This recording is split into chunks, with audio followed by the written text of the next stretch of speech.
এই যে বন্ধুরা দেখতেই পাচ্ছ আমাকে, আমাদের এইখানে কালী পুজো হচ্ছে। তো আমি এখন পুজোর উপোস করেছি, তো তার জন্য মন্দিরে এই যে দেখতে পাচ্ছ ফল কাটা হচ্ছে। সকল উপোসীরা বসে আছে ফল কাটার জন্য, সবাই ফল কাটছে দেখতে পাচ্ছ তোমরা। এই যে প্রচুর ভিড়ভাড়টা হয়েছে দেখতে পাচ্ছ। আর এই যে আমাদের মা কালী, কোনো মূর্তি নেই, মানে প্রতিমা নেই, মানে গাছ পুজো হয়, ঘট পুজো। এই যে দেখতে পাচ্ছ তোমরা সবাই, ঘট পুজো হচ্ছে। এই যে প্রচুর লোকজন আর প্রচুর ভিড়ভাড়টা, তো আমি ঠিকমতো ক্যামেরা করতে পারিনি, তো যেটুকু পেরেছি সেটুকুই করছি। এই যে প্রদীপ সাজানো হচ্ছে এখানে দেখতেই পাচ্ছ। এই যে পাঁঠাগুলো রয়েছে, এইগুলো মানে সব কোপ হবে। আমি মন্দিরটা সবাইকে একবার ঘুরে দেখাচ্ছি। এই যে এইটা হচ্ছে ষষ্ঠী ঠাকুর, আর এই যে ভোলানাথ, তার পাশে নন্দী দেখতেই পাচ্ছ। এই যে এখানে একটা তুলসী মন্দির আছে, তারপরে আছে হচ্ছে বড় ঠাকুরের মন্দির। এই যে এটার মধ্যে বড় ঠাকুরের মন্দির। আর এই যে হনুমানজি দেখতে পাচ্ছ, সকল মেয়েগুলো মানে ধূপকাঠি দেখাচ্ছে। এই যে এটা হনুমান।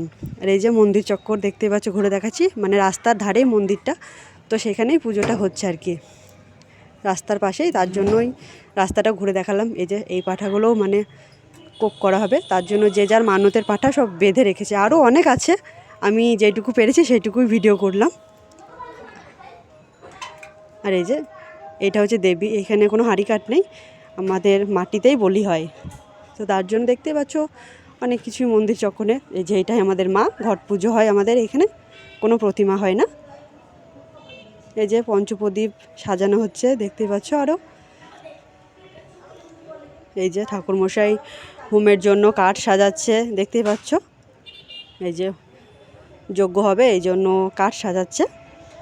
এই যে সাজানো হয়ে গেছে কমপ্লিট, এরপর হয়তো আগুন জ্বালবে। এই যে দেখো আমি মানে যজ্ঞর টাইমটা আমি খুব ভালো করে ক্যামেরা ধরেছি, মানে আমি ওইখানটায় বসেছিলাম, তার মধ্যে ঘি দেওয়া হলো, এরপর আগুন জ্বালানো হবে। এই যে কাঠগুলো ধরানো হচ্ছে, তোমরা দেখো।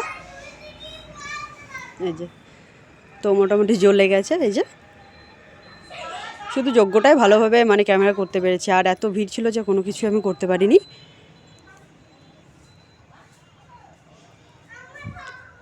এই যে কাঠগুলো সাজানো হচ্ছে। এই যে মা কালী, দেখো যতটুকু পেরেছি ক্যামেরা করেছি, খুবই ভিড়, দাও দাও করে জ্বলছে, যজ্ঞ হচ্ছে আর কি মা কালী। যাই হোক তোমরা সবাই দেখো, আর আমাদের এই মা কালীকে ভালো লাগছে লাইক করো, শেয়ার করো।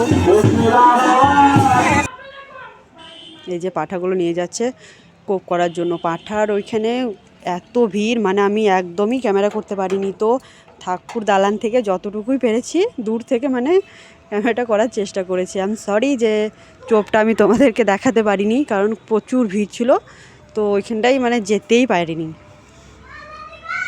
তো এই যে চোপ হয়ে গেছে। ওই যে ওইটা হচ্ছে কি বলে কর্মকার, ওই যে বসলো চোপ করতে, কিন্তু আমি চোপটা তোমাদেরকে দেখাতে পারিনি, তার জন্য আই এম সরি। ওই যে আমাদের 10-এর পাটা চোপ হয়ে গেছে, তোমরা দেখলে। যাই হোক যেটুকু পেরেছি দেখিয়েছি। এই যে তারপর পাঠাগুলো মাথাগুলো মানে নিয়ে আসছে মায়ের কাছে। এই যে রাখা হয়েছে দেখতে পাচ্ছ, রাখা রয়েছে কলার পাতার মধ্যে রাখা রয়েছে। খুব ইচ্ছে ছিল পাঠাকোপ দেখবো, কিন্তু কী করবো, ভিড়ের ঠেলায় আর হলো না। আর এই যে এইখানে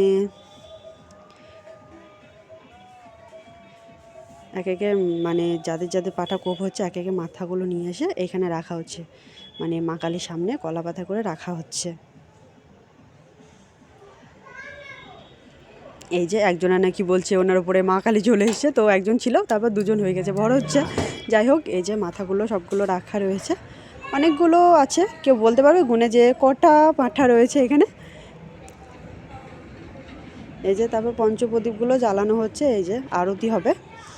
যাই হোক যে আরতিটা হচ্ছে, আরতির সময় এত ভিড় ছিল যে আমি আরতিটাও ঠিক মতো তুলতে পারিনি। তো যেটুকুই পেরেছি আমি তোমাদের সঙ্গে শেয়ার করলাম।